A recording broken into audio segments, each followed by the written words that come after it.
Well, today, Tammy and I are at the Lone Star Flight Museum in Houston. This part of this used to be the aircraft museum that used to be in Galveston, and now it's up here in Houston.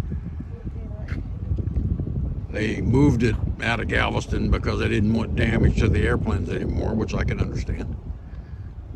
So we're going to take a tour of the museum, and hopefully we can bring you some real interesting stuff. So hang in there with us as we tour the Lone Star Flight Museum.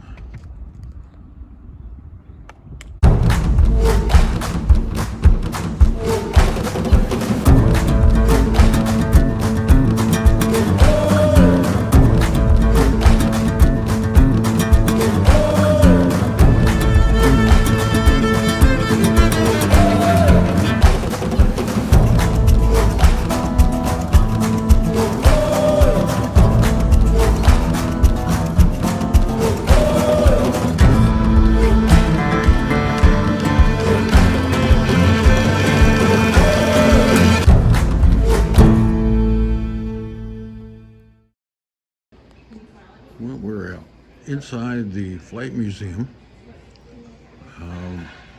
The Lone Star Flight Museum is at the Ellington Airport in Houston. So we're inside the Flight Museum.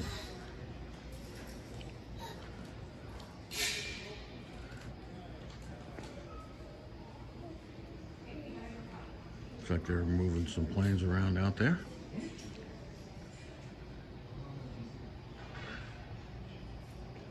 The Doolittle Raiders, B-25.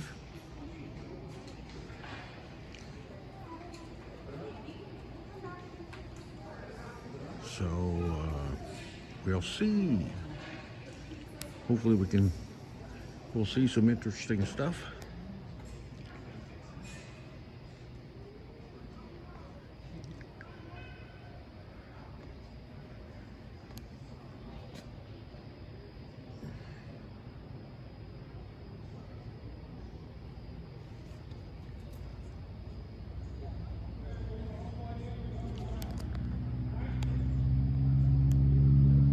Our granddaughter will like that.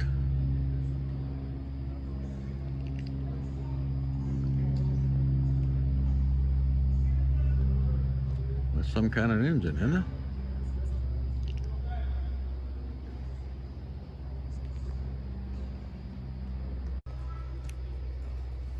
Moving an aircraft into the hangar. Down there is a A4 Skyhawk.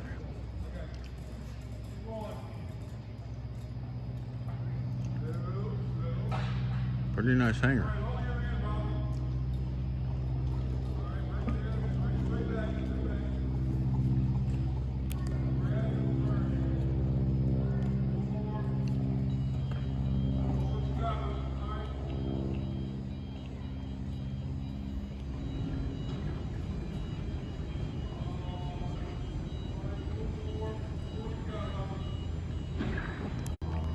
See the big hangar doors moving?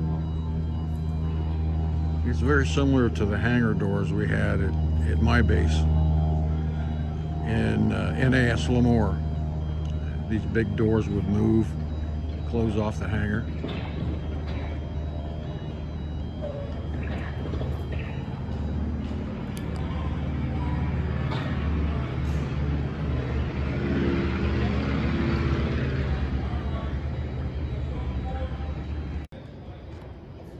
Here you can see the internal workings of a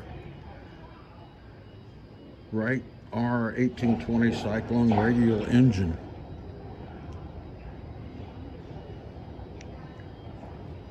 Of course, there's the cylinder, crankshaft.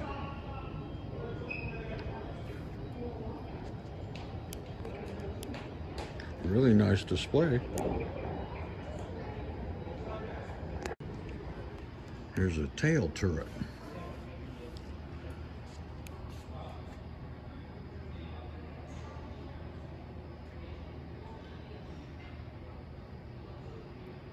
Used on the B-24s. Size of the shells. Here's a finger. To give you some kind of an idea of just how big the shells are. 50 cal. See the belts? It's similar to the belts that we had on our A7E.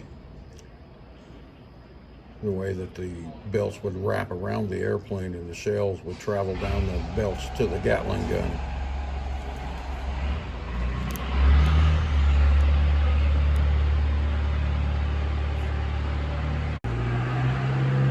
Yeah, looky here.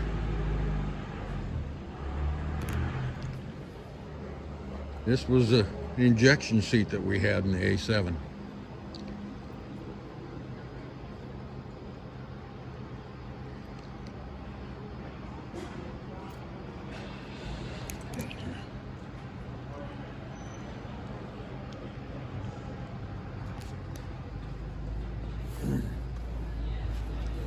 I've sat in these many a time.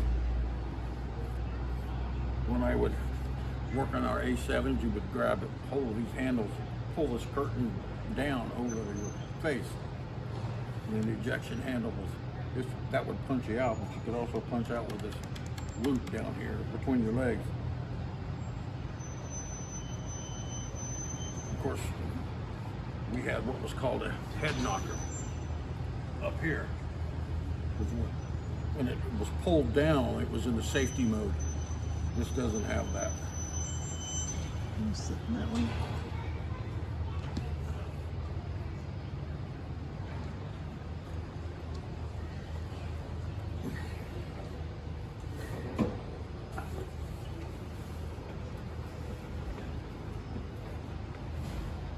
These were never easy to get into either. Of course, with the side of the airplane missing, it's a lot easier.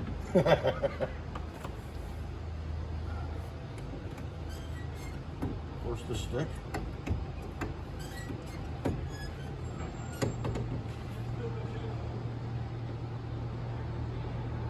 Not exactly like the A7Es that I worked on, but close enough. This was a throttle over here.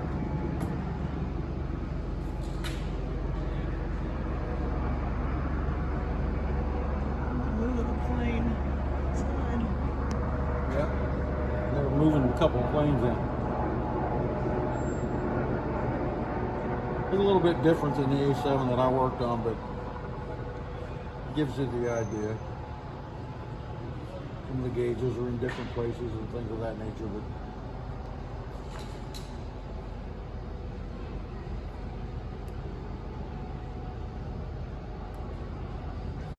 and up there is a Predator drone. You can see with the missiles hanging on the pylons, the camera system and the nose.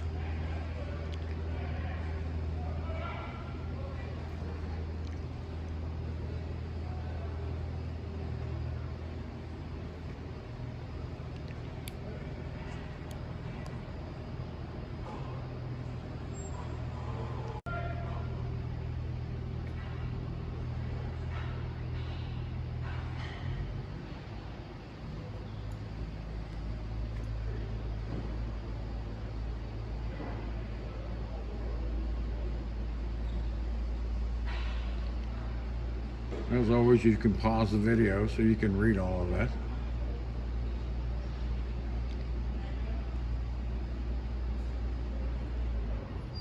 Pretty nice display here.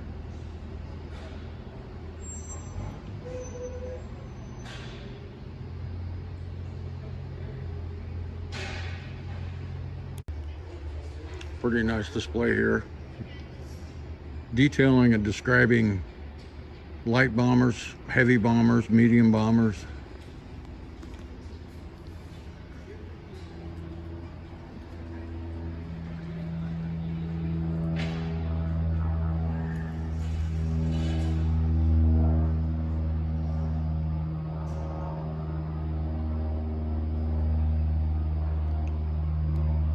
Of course, the B-29. The Doolittle Raid. with the 25s on the flight deck. That was a straight flight deck.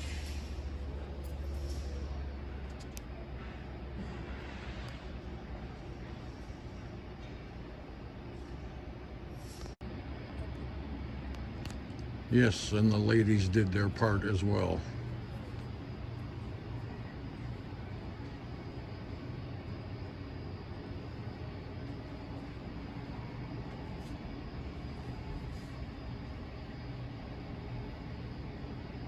It's a nice looking patch.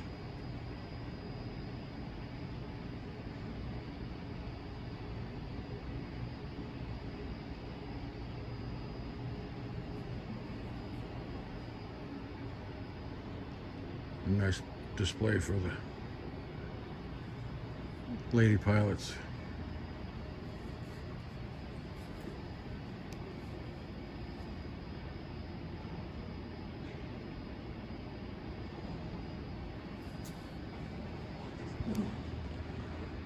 They weren't in combat, but they did ferry the airplanes to wherever they were needed.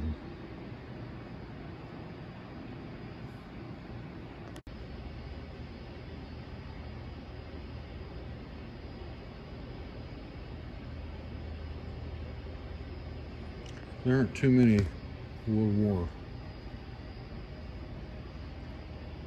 aircraft here, but what there is here is quality.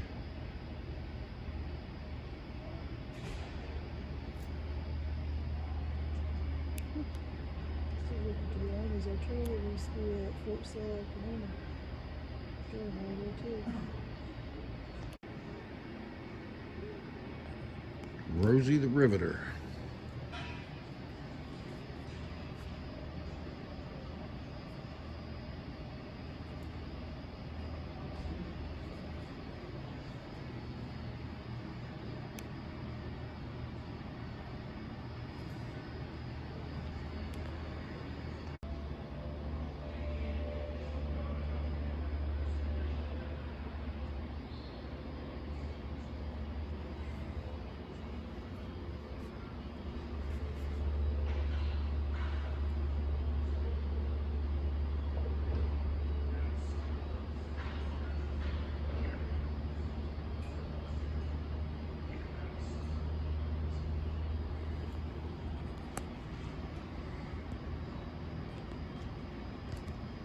Those are gigantic engines for the size of this airplane.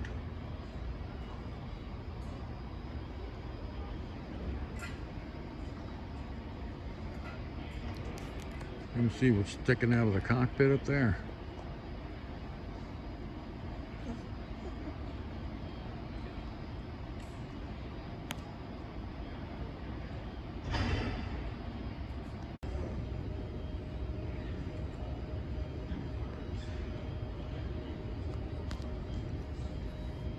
It's really well done. Of course, these are probably flyable.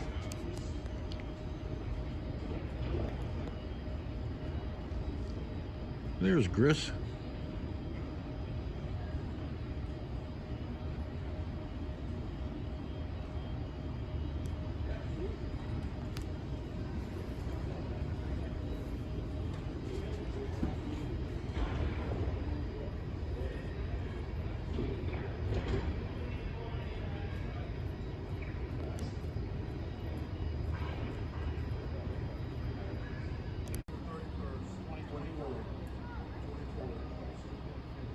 A4 Skyhawk.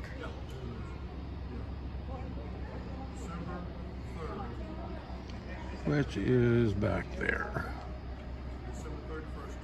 Would you like a better shot? Right. Aaron, the guy in the wheelchair there, likes the avionics guy. Ah. Leader of coat. Took a little bit out. B-25 Mitchell. Can you imagine that thing on a carrier? A straight deck carrier?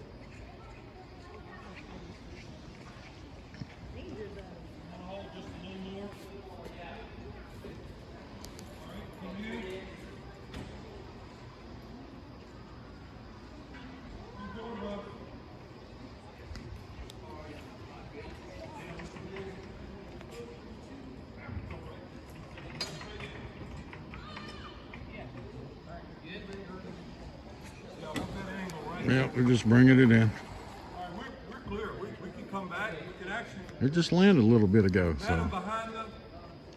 Behind. Come up a little bit. Okay. The guy I was talking to was telling me that A4 Skyhawk's flyable. They fly it around quite a bit. Actually, you can take a flight in this, and that's what it costs. $500 to take a flight in it. Look at that little seat.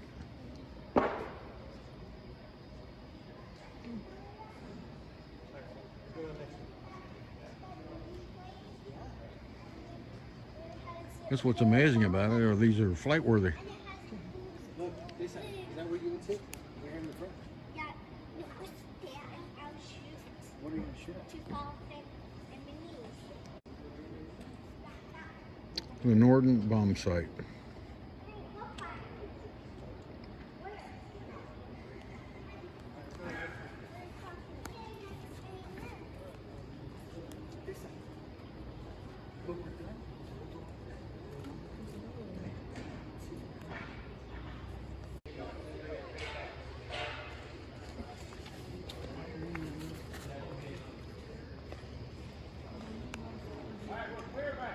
We're in.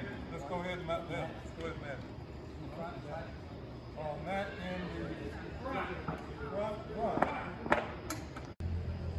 Doolittle Raiders signatures.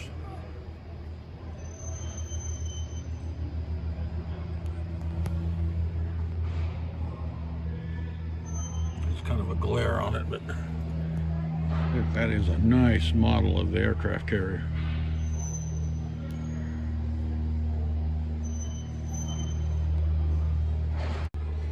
You can see like the Hornet was a straight deck carrier, right? You can see how they had the 25s parked and they were taking up half the deck.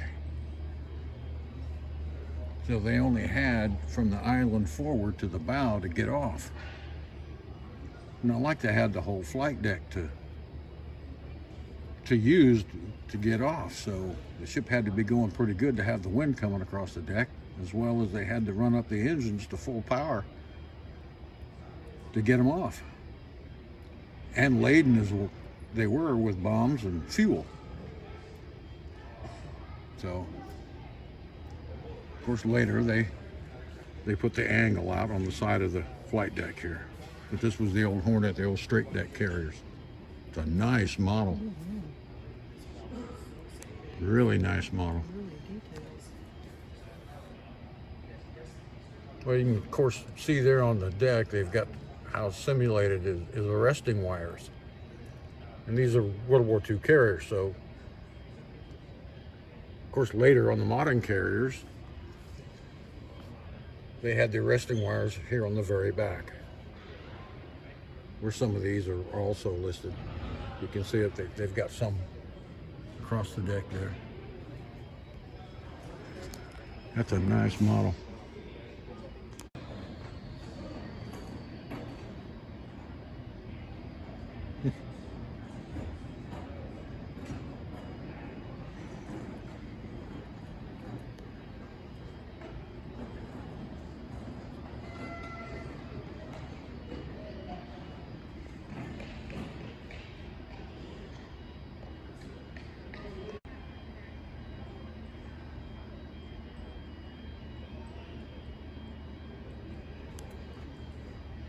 Maybe you can read that a little better without the glare. I don't know.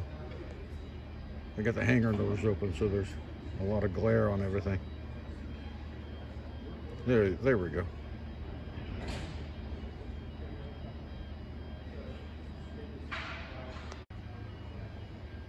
Of course, you've heard of the bird dogs, right? Fact pilots.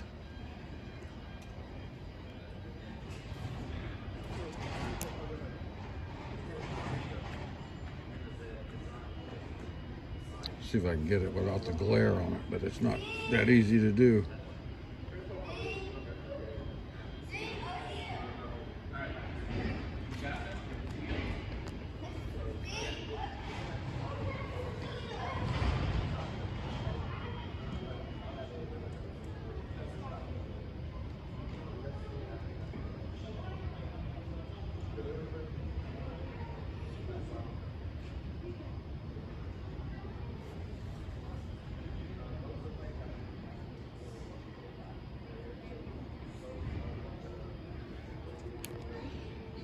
And this is hanging up in the ceiling.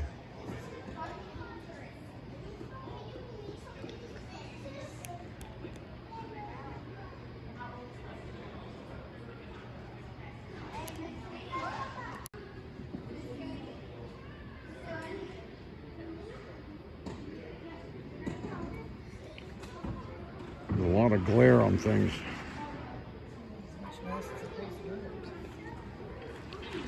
Yeah, they finally got the doors closed, but the overhead lights creates quite a glare.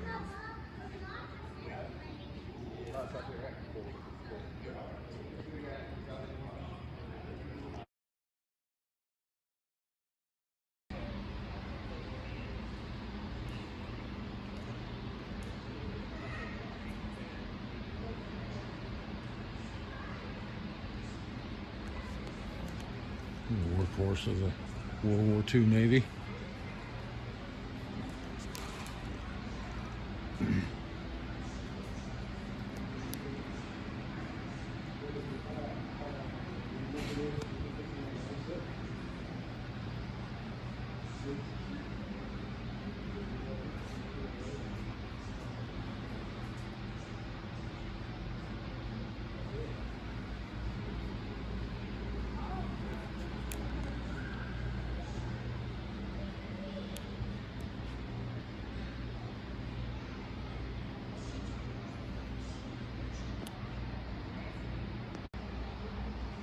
Everybody knows what that is.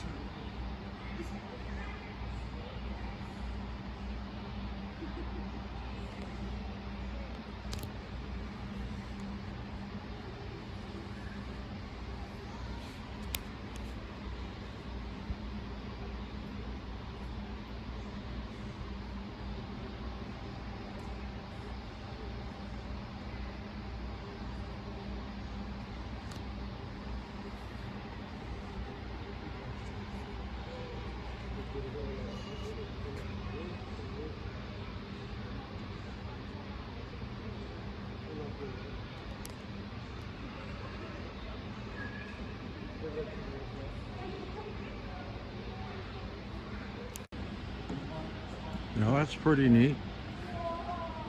And we'll get over there to see it in just a minute.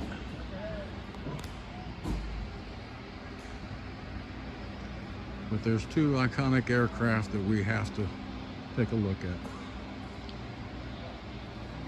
And here's one of them.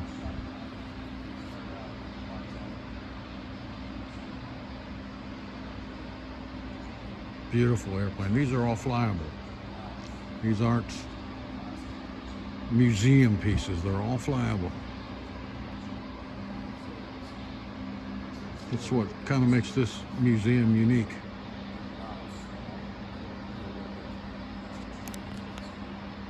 I love the nose art on that.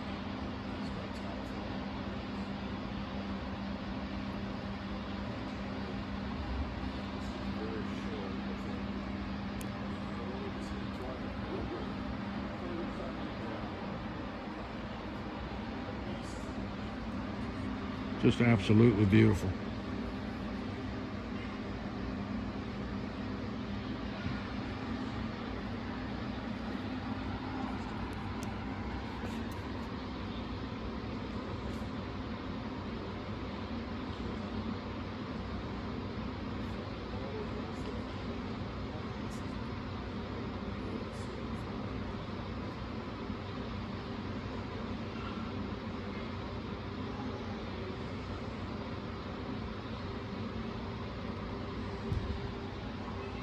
That'll give you a good shot of it.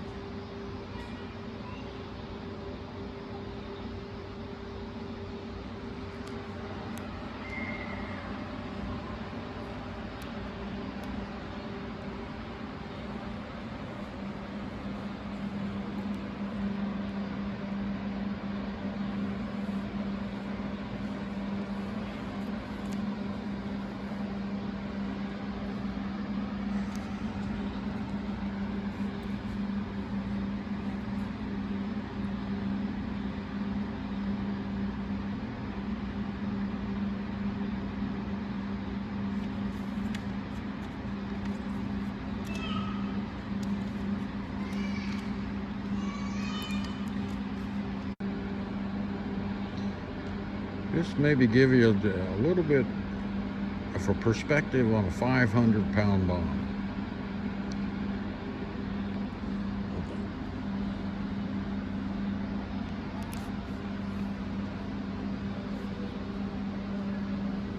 We get a little bit close to it here. Gives you an idea of just how big these things are.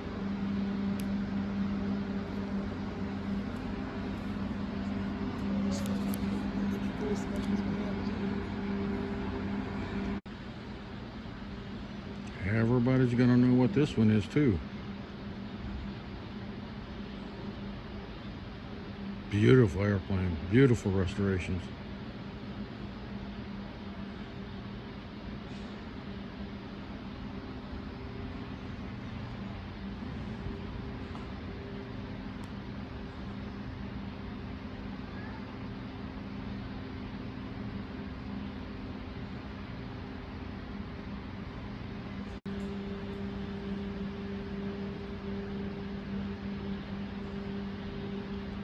Beautiful airplane, absolutely beautiful.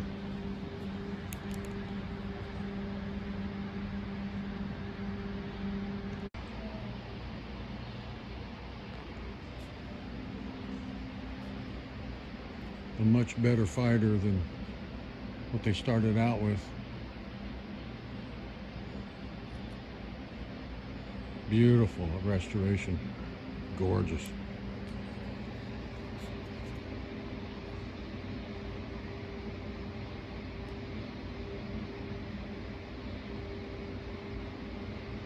Night fighter version.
Well, that's something, isn't it? You talk about the guys that, you know, built these things and test flew them at the beginning of flight. They had a lot of guts flying these things, putting them together.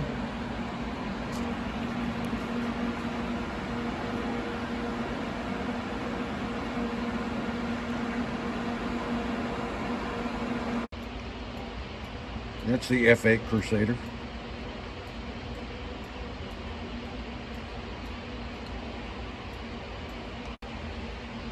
F-111.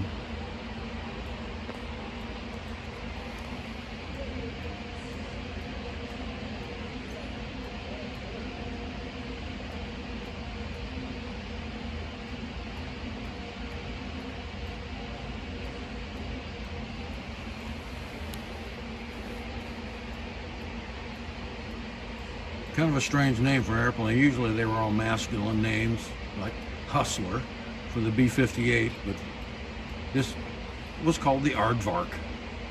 Kind of a strange name. You'd think they wouldn't name it something like that, but B-58 was just, to me, was a sexy looking airplane.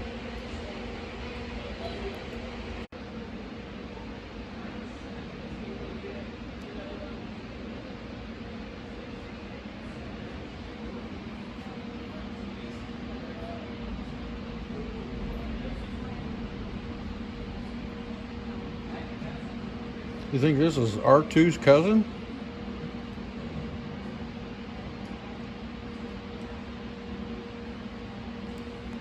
The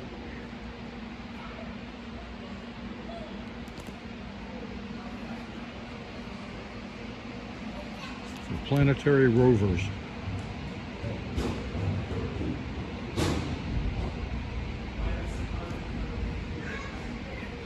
I'm gonna get you a better shot of it.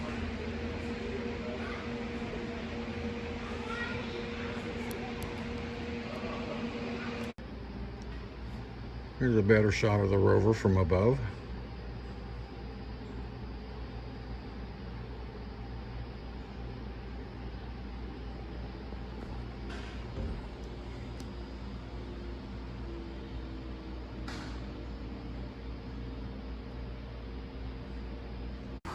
The flight training area of the museum, where they have lots of different things that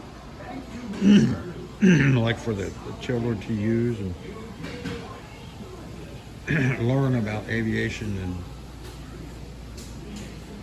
training and Newton's first law, Newton's second law, lift, aerodynamics.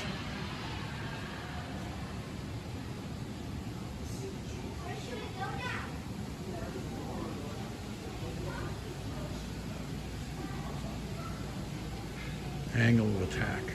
I haven't heard that in a long time. Angle of attack of an A7E coming into the carrier was 17.5 units.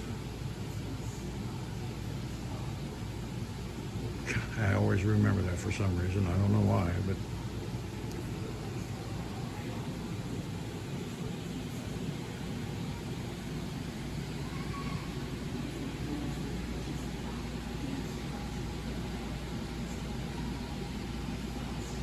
no, these are pretty cool.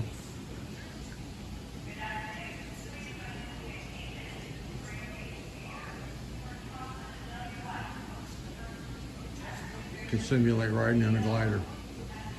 I've never seen this before at any of the museums that we've been at. Now that's pretty neat.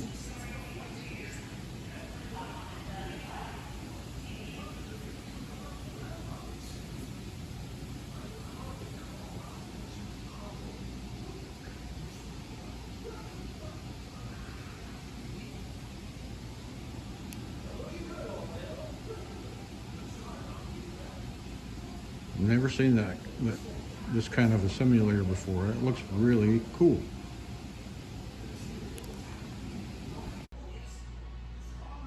Think that should look familiar to you.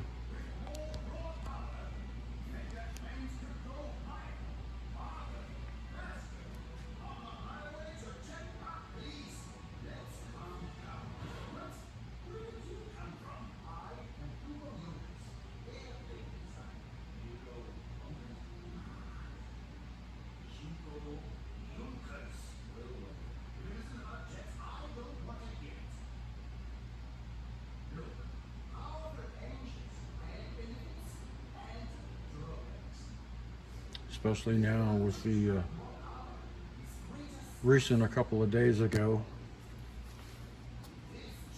the collision between a civilian airliner and the Army's Black Hawk helicopter in New York.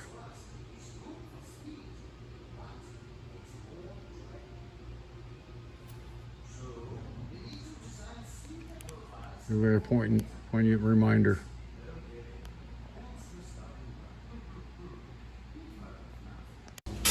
Here's a good demonstration of pitch, roll, and yaw for the kids or anybody to use and play with. See, that's roll. Pitch and yaw.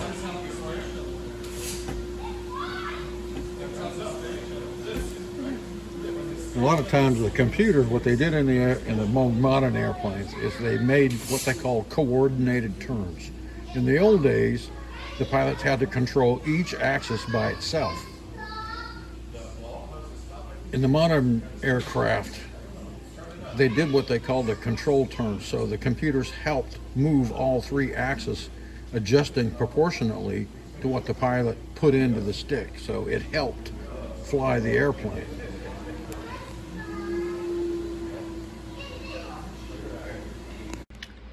We're here at the simulator. Here you go, Emily. In Cargo Bay area. Still same kind of wires, same kind of connectors that they even used on my airplanes back in the day.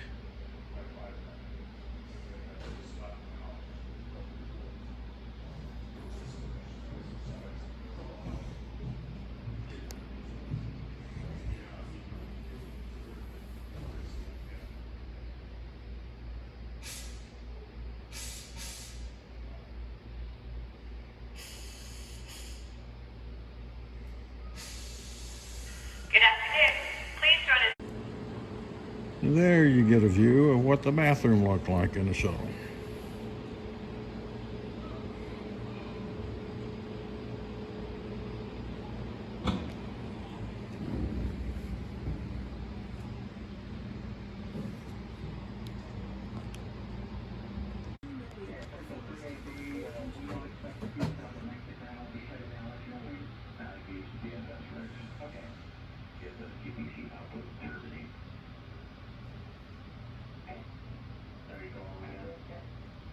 I think there's enough switches, levers.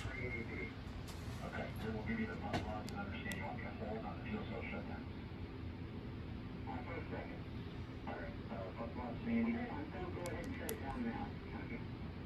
That should work. You want a Charlie Alpha bus then?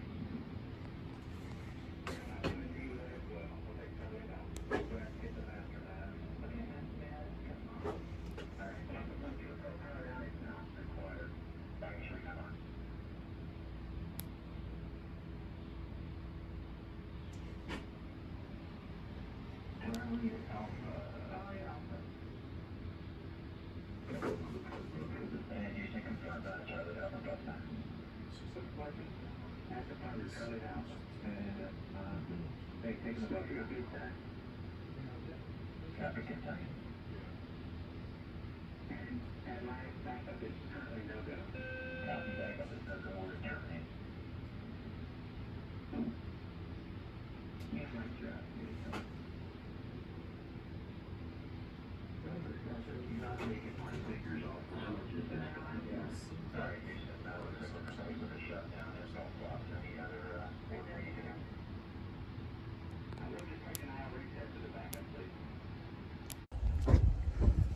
Well, I hope you all enjoyed the tour of the Lone Star Flight Museum in Houston.